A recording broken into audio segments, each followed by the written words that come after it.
তারা বিশ্বাস করেন যে এই স্নানের মাধ্যমে তাদের যে অতীতের পাপ সেটি মোচন হবে, পাশাপাশি কোনো রোগ শোক যে কোনো ধরনের ব্যাধি সেই বিষয়গুলো তারা সৃষ্টিকর্তার কৃপায় সেখান থেকে তারা মুক্তি পাবেন।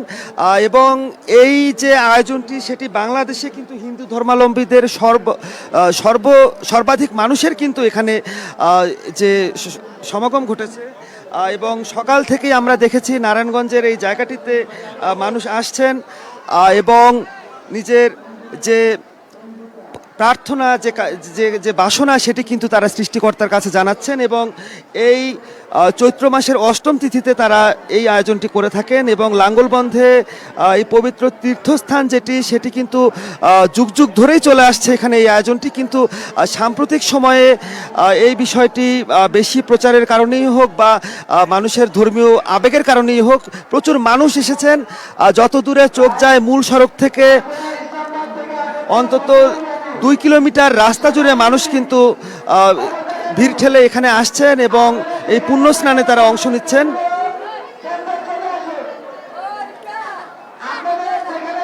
যেটি বলছিলাম, প্রতি বছর চৈত্র মাসের শুক্লা তিথিতে এই আয়োজনটি করা হয়। শুধুমাত্র দেশের হিন্দু ধর্মাবলম্বীরা নন, বিদেশ থেকেও অসংখ্য মানুষ এখানে এসেছেন। শুক্লা অষ্টমী তিথিতে নদীতে স্নানের মাধ্যমে তারা মনে করেন পাপমোচন ঘটে এবং ব্রহ্মার সন্তুষ্টি তারা লাভ করতে পারেন। এই উপলক্ষে যে আয়োজনটি হয়েছে সেখানে পৌরাণিক যে বর্ণনা রয়েছে সেখানে বলা হচ্ছে যে পাপ মুক্তি পেতে যে ব্রহ্মা যে তপস্যা করেন চৈত্র মাসের অষ্টম তিথিতে এক পবিত্র নদীতে স্নান করে তিনি পাপমুক্ত হয়েছিলেন। পরবর্তীতে সেই পুণ্যধারা সাধারণ মানুষের মধ্যে উন্মুক্ত করতে লাঙ্গল দিয়ে যে হিমালয় থেকে সমভূমিতে জলধারা নিয়ে আসেন ব্রহ্মা। এটি তাদের ধর্মীয় যে মতামতগুলো সেগুলো এবং সেখান থেকে লাঙ্গল বন্দর নামটির উৎপত্তি হয়েছে এবং যেখানে এই আয়োজনটি হচ্ছে সেখানে বন্দর প্রশাসনের পক্ষ থেকে কিন্তু ব্যাপক প্রস্তুতি নেওয়া হয়েছে। আমরা যে মূল যে আয়োজনটি রয়েছে সেটিও দেখাতে চাই দর্শকদেরকে।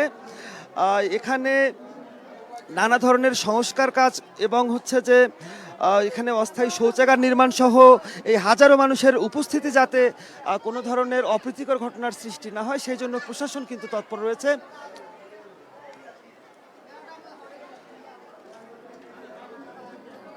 আমরা দেখতে পাচ্ছি পুণ্যার্থী যারা তারা কিন্তু এই নদীতে স্নান করছেন এবং স্নানের মাধ্যমে তারা পাপমুক্ত হবেন এবং রোগমুক্ত হবেন এই প্রত্যাশা নিয়ে তারা এসেছেন। পুরো 3 কিলোমিটার এলাকা যেখানে এই আয়োজনটি চলছে পুরো এলাকাটি সিসি ক্যামেরার আওতায় রাখা হয়েছে এবং গোয়েন্দা নজরদারি বাড়ানো হয়েছে। কোনো ধরনের অপ্রীতিকর ঘটনা যেন না ঘটে সেই বিষয়ে তৎপর রয়েছেন এবং ধর্মীয় সম্প্রীতির যে বাংলাদেশ সেই সম্প্রীতির ধারা যাতে অব্যাহত থাকে সেই চেষ্টা কিন্তু রয়েছে।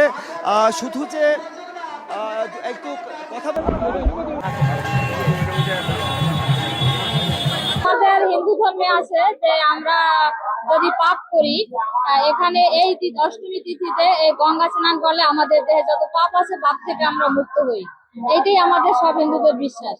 এটা হলো ভগবান আর কে পরশুরাম, এই যে অবতার পরশুরাম সে মানস সরোবর থেকে, সেই শিবের মানস সরোবর থেকে তার কুঠারকে, পশু মানে কুঠার, সেই কুঠারকে সেখান থেকে লাঙ্গল বানাই তৈরি করছে।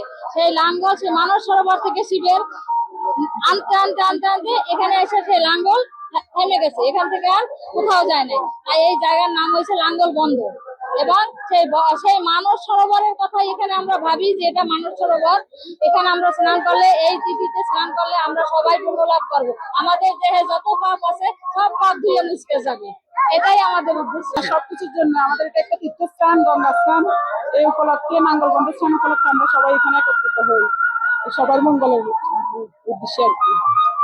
স্বামী সন্তান ভাই বোন যেখানে আছে যাদের মনস্কামনা পূর্ণ করবো, সবকিছুই তো চাই, ভগবানের কাছে সবকিছুই চাই। এখানে বসে থাকতে ছাত্র করে এবং পূর্বপুরুষের দল দিয়ে সবাই